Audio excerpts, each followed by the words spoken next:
Chicken fry tomato పప్పు best combination. ఎప్పుడైనా try చేశారా? ట్రై చేయకపోతే ఒక్కసారి ట్రై చేయండి, మళ్ళీ మళ్ళీ చేసుకొని తింటారు, అంత బాగుంటుంది. ఎలా చేసేయాలో చూసేద్దాం రండి. ముందుగా ప్యాన్లో ఆయిల్ వేసి 2 పచ్చిమిర్చి, 1 రెమ్మ కరివేపాకు, 1 స్పూన్ అల్లం వెల్లుల్లి పేస్ట్ వేసుకొని బాగా వేపించాలి. ఇప్పుడు ముందుగా క్లీన్ చేసుకుని పెట్టుకున్న చికెన్ని కూడా వేసి బాగా ఫ్రై చేసుకోవాలండి. నాన్ వెజ్కి ఆయిల్ కొంచెం ఎక్కువే పట్టిద్దండి, సరిపడా వేసుకోండి. ఇప్పుడు 1 స్పూన్ పసుపు కూడా వేసుకొని ముక్కలన్నిటికీ పట్టేలాగా బాగా మిక్స్ చేసుకోవాలి.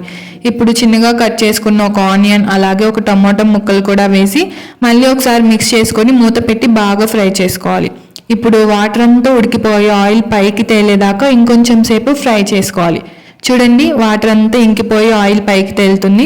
ఇప్పుడు రుచికి సరిపడా ఉప్పు, కారం, ధనియా పౌడర్, జీరా పౌడర్, చికెన్ మసాలా అన్నీ వేసుకొని ఒకసారి కలిపి ఇంకొక 10 నిమిషాలు ఫ్రై చేసుకోవాలి. ఇలా 2-3 సార్లు మూత తీసి బాగా కలుపుకోవాలండి. లాస్ట్లో కొంచెం కొత్తిమీర చల్లేస్తే ఎంతో టేస్టీ అయిన చికెన్ ఫ్రై రెడీ. నచ్చితే మీరు కూడా ట్రై చేయండి.